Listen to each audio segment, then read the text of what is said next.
Hi folks, thanks for clicking on the video today. Today we're going to pick up in Revelation chapter 6 and continue on with our Revelation series. If you have not seen the previous videos, I would encourage you to go back and watch those videos. But today, if you have your Bibles, let's open to Revelation chapter 6 and we'll begin in verse number 1. We've talked about um, the things which have been, or which you saw, things which are, and now the things which shall come to pass. And if you remember from last chapter, Jesus has been found the only one worthy to open the book and the seals thereof. And now we're getting ready in chapter 6 to see what these seals are. So, Revelation chapter 6, verse 1, and I saw when the Lamb opened one of the seals, and I heard, as it were, the noise of thunder, one of the four beasts saying, Come and see. And I saw, and behold, a white horse, and he that sat on him had a bow, and a crown was given unto him, and he went forth conquering and to conquer. So that's the first seal. The first seal, I believe, what we're going to see here is the coming of the Antichrist. That white horse, like a rider upon a white horse who has been given a bow. That's a sign of strength, and he's been given a crown, and that's the world has crowned him as a king, and the Antichrist will appear as a savior to the world. And so we're going to see that's the first thing, and I believe that's the next thing we're going to that is on our calendar to come is the coming of the Antichrist. On verse number 3, and when he had opened the second seal, I heard the second beast say, Come and see. And there went out another horse that was red, and power was given to him that sat thereon to take the peace from the earth, that they should kill one another, and there was given unto him a great sword. Now this second seal is open here, and now we see that there is a great war, and this could even be like a World War III breakout amongst the entire world. That there's going to be a time of great trouble. Peace will be taken from the earth. There'll be no more peace. And I believe also here in chapter 6 is where it's going to start something that I believe is a wonderful is a wonderful revelation that the church is not going to be here on earth. That the rapture has happened and people are taken away, because you'll see in throughout the Bible from the beginning all the way to the end is about God and his relationship to his people. And during the greatest time of tribulation here on earth and the greatest time of trouble, he's going to be silent to those? I don't think so. I believe this is we're going to see in the next several chapters. We're not going to see any mention of the church, and I believe that's a great revelation to us that we're not going to be here, because our shepherd would want to give us some communication and a lot of different things of what's going on at the time, so we can be prepared. But he knows we're going to be with him, I believe. And anyway, verse number 3 talks about a great war. The peace will be taken from the earth, and they'll be killing one another, and there'll be a great sword. I mean, there's going to be a lot of fierce battling going on. The third seal, verse number 5, and when he had opened the third seal, I heard the third beast say, Come and see. And I beheld, and lo, a black horse, and he that sat on him had a pair of balances in his hands, like scales. And I heard a voice in the midst of the four beasts say, A measure of wheat for a penny, and 3 measures of barley for a penny. And see thou hurt not the oil and the wine. And when he had opened, before we get to the fourth seal, we're going to see all the seals open here in this chapter. But in this chapter here, we see the black horse, and there's a pair of balances. And I believe that it's talking about like the world measure, the way we measure and balance things. I think we're talking about here. And when it talks about a measure of wheat for a penny, a measure would be like a day's, like 1 meal. 1 meal of a day would be for an entire penny for one person. So you're talking about somebody goes to work and they work all day and they make enough to pay for 1 meal. So you're going to see there's going to be a very time of a lot of great economic distress here on earth. And I believe this is showing what things are going to come to pass. And then 3 measures of barley for a penny. So there'll be 3 measures. I mean, it's 3 meals for a penny. That word penny there is basically like a day's wage. And see, thou hurt not the oil and the wine. This may be God's way of just saying, hey, everything but the oil and wine will be affected. So there'll be enough to you'll have the supplies to cook, but you won't have anything to put in the oil and stuff. So it's going to be a great troubling time. And we can't go to a pantry and just open our reserves. It's going to be a time of poverty, a time of serious want. The 4th seal in verse number 7, and when he opened the 4th seal, I heard the voice of the 4th beast say, come and see. And I looked, and behold, a pale horse, and his name that sat on him was Death, and hell followed with him, and power was given unto them over the 4th part of the earth, to kill with the sword, and with hunger, and with death, and with the beasts of the earth. So between the hunger, between the great violence of the sword, between the beast will be even more aggressive than they were before. Then between all this, a 4th part of the earth will fall, will die. We're looking over 1 billion people, over 1 billion people, just in this 4th. Wow, that's a lot of people that's going to be affected here. Verse number 9 starts the 5th seal. When he had opened the 5th seal, I saw under the altar the souls of them that were slain for the word of God and for the testimony which they held. And they cried with a loud voice, saying, how long, O Lord, holy and true, dost thou not judge and avenge our blood on them that dwell on the earth? And white robes were given unto every one of them, and it was said unto them that they should rest yet for a little season, until their fellow servants also and their brethren that should be killed as they were should be fulfilled. Now this right here, notice that they're given white robes, and I believe that what he's talking about here are those who are saved during the tribulation. And I believe that it shows that the church has already been raptured out. We've already been given our white robes, and that's why they're receiving their white robes now, waiting for them who are yet to be killed during the tribulation to come and join them also. And when everything's finished, then we're going to see Jesus Christ step in, and when he steps in, it's going to be a whole different ballgame, I promise you that. So that's what we're seeing here in verses 9 through 11. So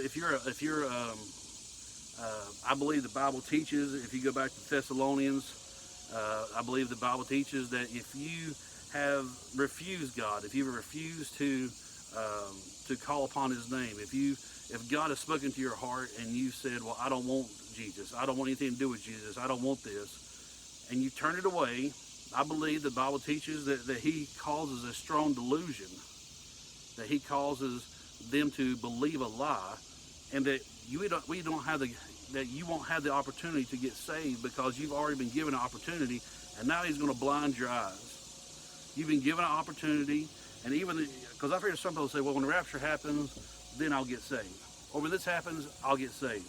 You're not guaranteed tomorrow. We're not guaranteed the next day. I'm not guaranteed to finish this video. But we need to, when God speaks to our heart, that is the time to do it. Now is the time. Now is the acceptable time. And if God has dealt with your heart, or God's dealing with your heart, I encourage you to get it right with the Lord today. Don't put it off, because we do not know what tomorrow might hold. So we see here that these right here are during the tribulation. If these who are hearing the gospel, they're getting saved, and they're not receiving the mark of the beast, and they are being not able to buy, they're not able to sell, they're not able to provide for their families, they might starve to death, there's probably a lot of disease. And then just picture the earth with all the goodness taken out. Because without Jesus in us, there is no, I promise you, without Jesus in my heart, I am not a good person. God has done a work in me. The person I used to be was a deceitful, vindictive, angry, wrathful person, and that's what's going to be left on this earth. Christ and the saints will be moved away, and this world will be left to nothing but darkness and evil. It's going to be a terrible time for those who do get saved, but it'll be a terrible time of tribulation for sure, and trouble. Verse number 12, and I beheld when he had opened the sixth seal, and lo, there was a great earthquake, and the sun became black as sackcloth of hair, and the moon became as blood. And the stars of the heaven fell into the earth, even as a fig tree casteth her untimely figs when she is shaken of a mighty wind. And the heaven departed as a scroll when it rolled together, and every mountain and island were moved out of their places.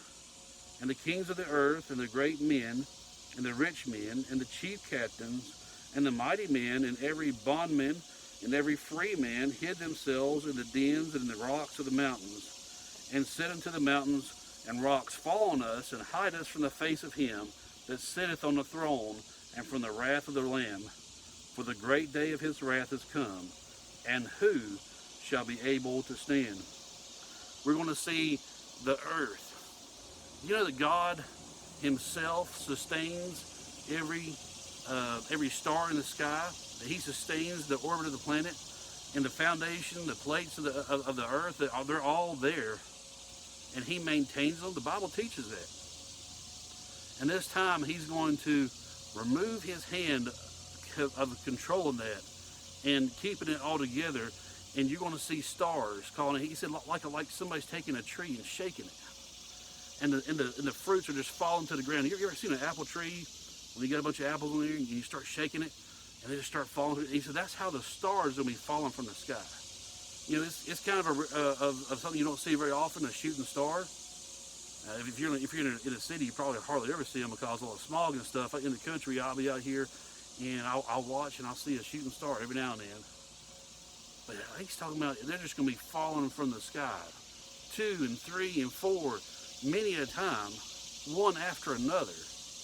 The earth is going to shake. The mountains will be moved out of their places, and the islands, great earthquakes like we've never seen. The earth is going to quake and shake like it's never shook before, and it's going to be so great that these people who put their trust in science, and they put their trust in their money, they put their trust in the things that they have, or they say, well, there is no God, and I'll just deny everything, and I'll let me be me, and I'll be me. What are they doing now? Now they're hiding in caves, asking, say, please die, let me die. Please hide me from the terror of the Lord. Look at that.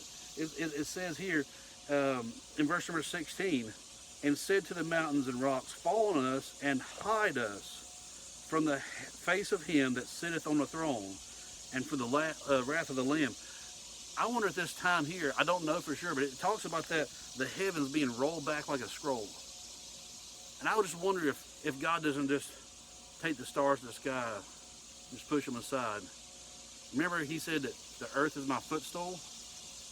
And he looks down and people see him. And when they see God for who he is and how mighty he is, they shake and they quiver and they fear for their lives, because everything that they held to be true is turned out to be a lie. I'm asking you a question. What are you believing in? Where's your faith and trust? Is it in Jesus, or is it something that in yourself, in your money, in your friends, your power, your authority you've been given? If your trust is not in the Lord, it's not going to last. If your trust is not in the Lord, you're going to find yourself one day face to face with death, and you're going to realize that everything the Bible said was true, and you believed a lie. That's what the devil wants. He wants you to believe a lie. Just like we started out chapter 6, it says that the Antichrist comes. This rider comes on a white horse with a crown. He comes and people accept him. He brings peace for a little while. But how long does that peace last? When we put our faith and trust in a man or something other than God, how long did that peace last? It lasted 3 verses. 3 verses, no matter how much time that is, that's how long it lasted. Can I tell you something? That 3 verses, God's peace, goes all the way through. In these last couple weeks, I've watched my sister slip over into heaven. She had her homecoming. But my sister knew that she was saved. She knew what she believed. And she knew that she was going with Jesus. She did not want to die. And she was not ready for death. But whenever it come time for her to pass over, she had more peace. God just come in and gave her more peace. And he gave her everything that she needed to make that trip to home. Do you have that peace? Are you scared to die?